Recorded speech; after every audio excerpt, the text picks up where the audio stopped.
If you're new here, I'm Maximus Cardillo, and we are in the middle of reviewing all of the Halloween movies in the entire franchise, as we are exactly halfway to Halloween. Sadly, we do have to review Rob Zombie's Halloween movies.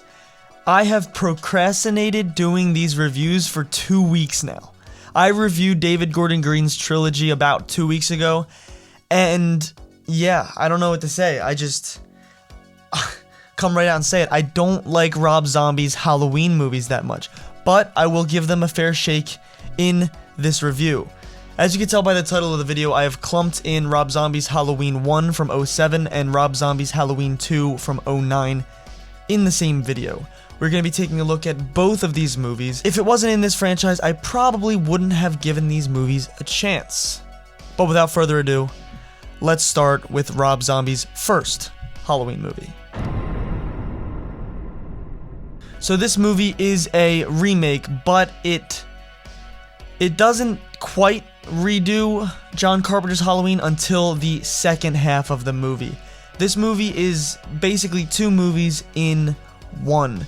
Now, the studio told Rob Zombie he had to remake John Carpenter's Halloween, and we get that movie at the end of this movie. This movie starts off as Michael Myers is a young kid, as it does in the original. However, this time Michael talks, Michael goes to school, and Michael's first kill is not Judith Myers. No, Michael instead kills animals in his bathroom sink, and then he goes on to kill his elementary school bully, who just so happens to be that kid from Spy Kids. So, yeah, and he kills him with a branch in the woods. This movie, it kicks off in a very Rob Zombie way with the white trash, trailer park trash characters cursing each other out. I hope she likes cripples. Bitch, I will crawl over there and I will skull fuck the shit out of you. This has been spoken ad nauseum on YouTube, so I feel like it is a general consensus among the Halloween fan base that nobody likes these characters, okay? That's what makes the rewatchability of Rob Zombie's Halloweens so low. It diminishes the rewatchability because it's so brutal in what they say and how they say it, and the language it's just somewhere where it just doesn't need to be. John Carpenter's Halloween focused on atmosphere, and all of that atmosphere and suspense was built without any dialogue. Rob Zombie tries to make you feel uncomfortable by making you listen to this trashy family curse each other out. Anyway, I digress. That is just one of the mistakes that Rob Zombie made in his outing in the Halloween franchise. Another mistake, I would say, which I don't know if this was his idea or the editors, whoever added in the soundtrack. The first time that we hear John Carpenter's iconic Halloween theme song, it is when this young pudgy Myers is running down the hallway in his school after Dr. Sam Loomis enters and he is appointed as Michael Myers' child psychologist. Miss Myers, this is Dr. Loomis. I took the liberty of calling him in. Happens to be a child psychologist. Thank you, Jim. Psychologist. Same problems. What is this? He's a very disturbed young man. I have to evaluate him, and I'd like to interview him. I need to take him through a series of tests. Well, you can talk to him, but what is evaluating him? This iconic theme song, it doesn't play over a kill or of Myers stalking somebody. No, it plays as this little boy is running through a hallway. I don't know. I just think the song placement in the beginning of this film is very lackadaisical, it's very lazy, and it's very out of place. And it almost takes you out of the movie because it's music that you associate with Halloween, but this setting and these characters, they don't remind you of Halloween at all. The vibe, the aesthetic, it's just not there, and it doesn't replicate John Carpenter's original at all, which begs the question, why was this ever even made? Now, I know I've been shitting on this movie so far, but let's jump into some positives with Rob Zombie's Halloween. I said I would give it a fair shake. Now here we go. Let me try and communicate some of the positives in this movie. I think watching Myers and Loomis's interaction in Smith's Grove was very interesting, but I think it fell a little bit short. But watching Myers get to that point to where he finally just shuts off and he goes mute, which it's not even an exact moment. He just eventually goes mute while being in Smith's Grove. You see his mother come and visit him, and you see their conversations, which is touched on in Halloween 2, Rob Zombie's sequel to this one. But yeah, I think seeing Michael in Smith's Grove is a great idea. And seeing him grow up in the institution really is an interesting take that Rob Zombie took. It almost makes you feel sorry for him, which I don't think you should be feeling sorry for a horror icon who murders people, which is why it's a little bit confusing as to why the first kill in this movie is a bully who kind of deserved it. I mean, come on, that kid from Spy Kids was literally showing Michael Myers his mom's advertisement for the strip club in the boys' bathroom. Like, come on, that fucker deserved it. I also think Dr. Loomis was very interesting in this take of Halloween. He wasn't quite like Donald Pleasance's portrayal, which, I mean, in all honesty, it's a good thing that they made this Loomis different, because I don't think anybody, no matter the talent of the actor that they got to play this Loomis, Donald Pleasance just can't be recreated. So I think taking a different approach to where this Dr. Loomis is more cold-blooded, he's more of a anti-hero, it was very interesting to see. Now that's all the beginning of the movie. The end of this movie, or the latter half of this movie, is John Carpenter's Halloween redone, almost shot for shot, line for line. Rob Zombie literally took dialogue from John Carpenter's Halloween and made his characters say it. It feels a little bit, weird when it's John Carpenter's and Deborah Hill's dialogue said in a Rob Zombie aesthetic, in a Rob Zombie movie, in a Rob Zombie world where everything is white trash to 100% and everybody has to add fuck after every sentence. But yeah, I think that it's not as bad as, well, I don't want to go that far. It's interesting seeing Rob Zombie do John Carpenter, but it is very, very jarring and very, very weird. The shaky cam shit, I have to say, is my least favorite thing. Let's talk about Scout Taylor Compton. She did a good job as Laurie, I'd say. As the heroine of this movie, I think, as a final girl, her scream is good. I think she was written a little bit, well, it's Rob Zombie. I'm not gonna just keep saying that they were written a little bit off or a little bit weird. Everybody is in a Rob Zombie movie. Like, when we're first introduced to her and she's making sexual jokes towards her parents, it's a little bit like, eh. But, the final chase sequence, where Tyler Maine's Michael Myers is chasing her down through the Myers house, and he is just smashing through the ceiling as she is crawling through it. I think she does a really great job. And let's not overshadow Tyler Maine here. He did a great job as a big Michael Myers, like a brooding Myers. I think he is one of the best. Like, being the Shape, he really fills that role. And the Rob Zombie Halloween mask, while it is more tattered and it definitely doesn't resemble a William Shatner mask as much as the original, and it isn't as pristine as the original, it still gives that dirty, grungy vibe. And I think the mask was a highlight of this movie. Tyler Maine was a highlight of this movie. And honestly, the final act, I think is pretty solid.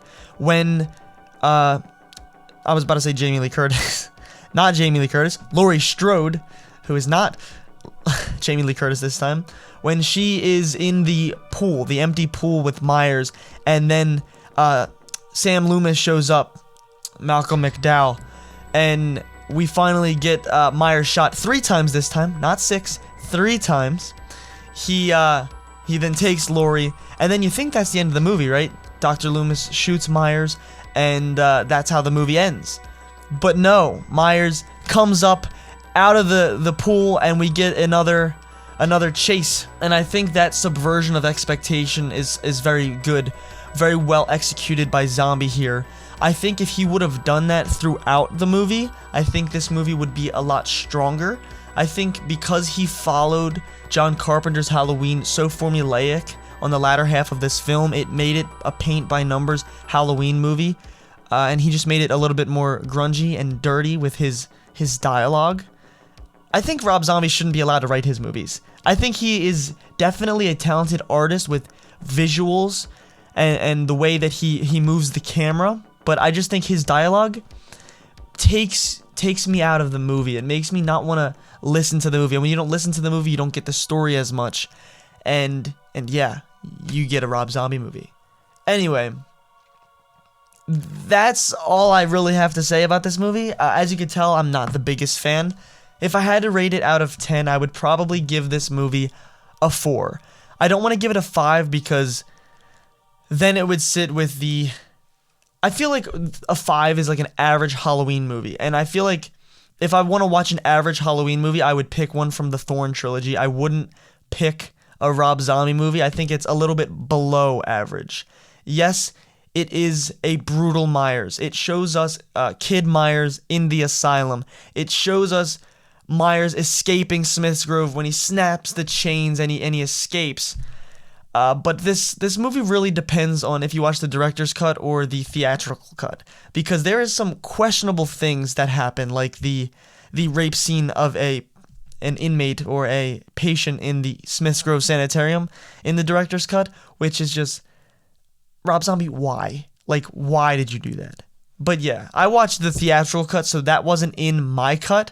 So yeah, I'm gonna give it a 4. It is not Maximus Tomatoes approved. I don't recommend this movie. If there was a first-time Halloween fan, or a viewer, I should say, this movie I would steer them clear of, because this would give somebody an inaccurate representation of what the shape truly was and is in pop culture today. Now we're going to be changing gears. We are going to be reviewing Rob Zombie's Halloween 2.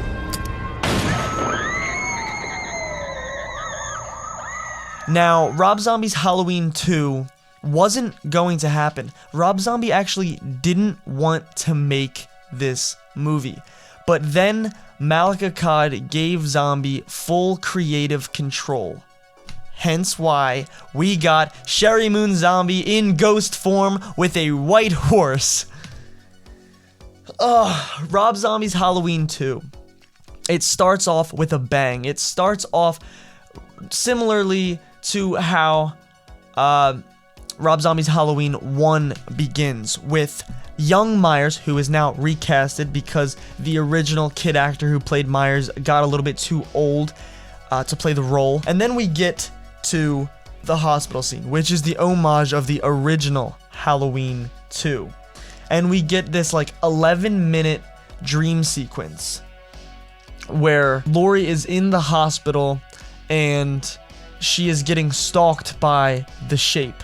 And I think this is the best part of Rob Zombie's Halloween 2. I think Tyler Mane was at his best here. I think the art direction and everything was at its best here, where the hospital is just filled with dead corpses hanging everywhere. And it is the most brutal Myers ever. Aside from Halloween Kills, this Myers done by Tyler Mane is the best Myers in... Well, I don't want to say the best Myers, I want to say the most brutal Myers. Because I think Ethereal Myers, where he's more like an entity, floating almost, the way he walks through hallways and the way he stalks as if he were a ghost. I think that is the best Myers. I think that is peak Myers. Here we get like the most brutal, force to be reckoned with Myers. And this Myers grunts. And as he is stabbing that nurse in the beginning, as Laurie is fleeing, you hear him just, "Huh, huh, huh." I think it works for Rob Zombie's Myers, but I think if that were to be done in any of the original continuity Myers movies, I don't think that would have gone over well at all. But yeah, then you come to find out that that hospital scene was a dream sequence.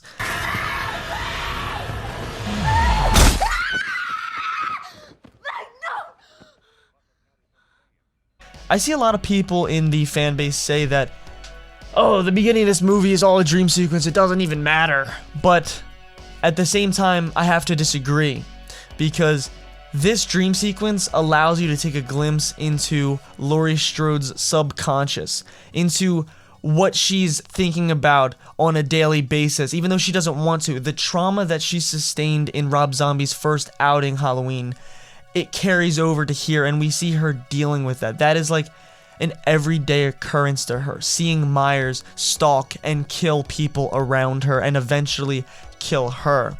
So I think the dream sequence is strong. I think it was well done. But then everything after that, it kind of falls flat. I think that was the peak of this movie, and it's at the beginning. It's not good when the beginning of your movie is the climax. So yeah, since that was a dream sequence, we then catch up with Myers, who in this movie is like a vagabond or a nomad. He just wanders the earth aimlessly without his mask on. The mask was used in a more symbolic way. This movie is very heavy in the symbolism with Sherry Moon Zombie and the horse, and Myers putting the mask on, and it symbolizes him going to that killer place where he's gonna fuck you up. And a great scene depicting that is when Myers is in the field, and there is those hillbillies, I want to call them, the guys in the truck, and they have their high beams on, and we get that silhouette of Myers in the field putting his mask on, and then he just fucks people up. I already said it, I already touched on it. This Myers is the most brutal Myers. Anyway, then we catch up with Dr. Loomis. And Dr. Loomis in this one is that asshole from the first one. He wrote a book capitalizing on the killings from, I think it was just a year ago in the continuity of the timeline. And yeah, in the book, Loomis reveals that Myers is Laurie Strode's brother. And Laurie actually finds this out in her car alone. It is a very powerful way to show that. It is the only movie in the Halloween franchise where Laurie Strode actually finds out on screen that Myers is her brother. I mean, Laurie Strode in H2O just so happened to know that Myers was her brother. She never found out on screen. Rob Zombie gave that to us, the Halloween fan base. So we have to be somewhat thankful for H2, done by Rob Zombie. We got Malcolm McDowell being this demonic, devilish asshole who is trying to capitalize on money.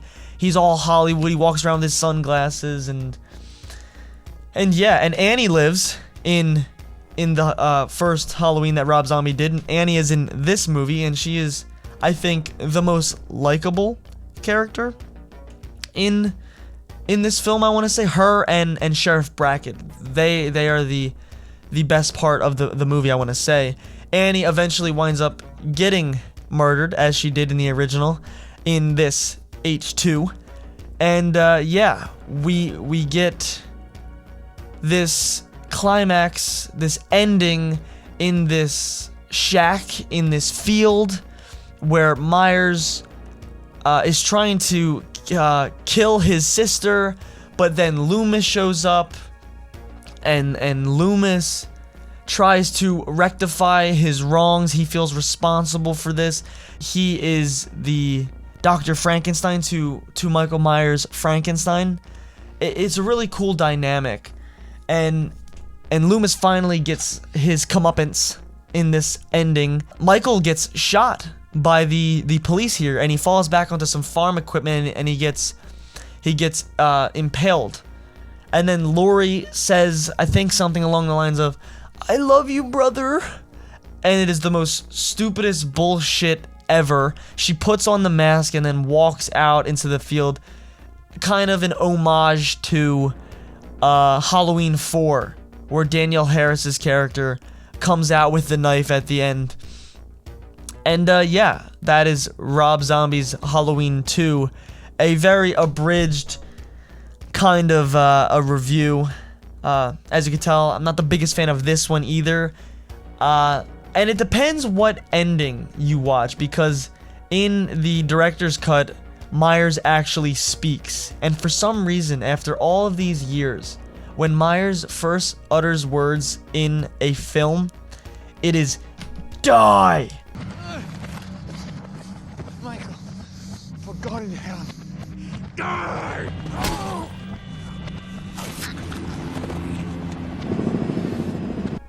And it is the corniest, dumbest shit. Like, of all of the things, like Rob Zombie is so prolific with his symbolism and his imagery, like especially in some of the nightmare scenes done in Halloween 2, where there's that like buffet and Laurie is laying there, and then there's young Myers and there's older Myers standing in front of each other.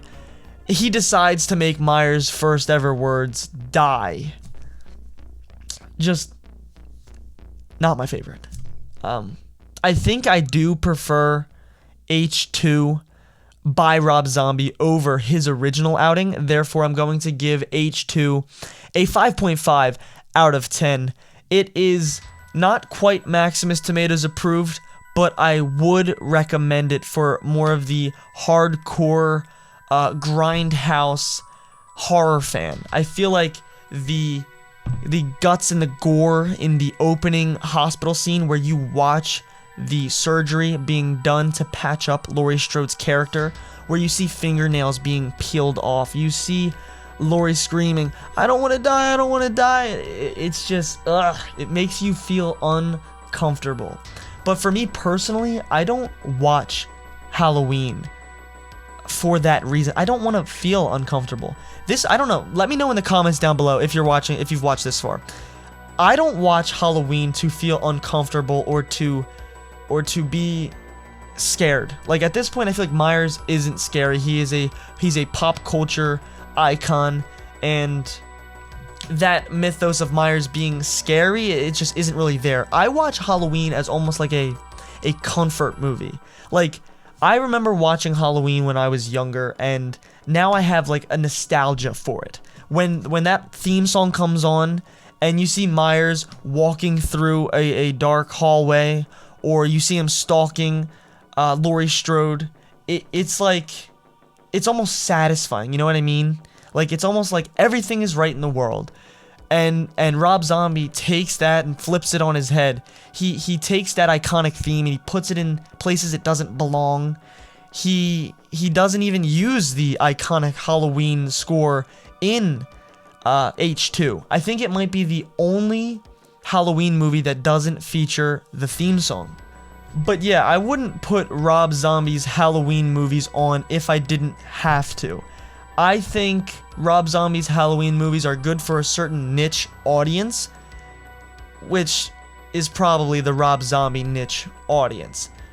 But yeah, it's just not for me, guys. It's just not for me. I clumped both these reviews in one video to just get it out into the world so I can move on. The next movie in our review series would be Halloween Resurrection 2002. So yeah, stay tuned to the channel for that. That one won't take me 2 weeks because it's just one movie this time and it's not directed by Rob Zombie. So stay tuned for that. And yeah, we still have a lot of movies to go through this franchise, but we are halfway to Halloween, and what better way to get excited for spooky season than to watch and review all the Halloween movies. I've been Maximus Cardillo.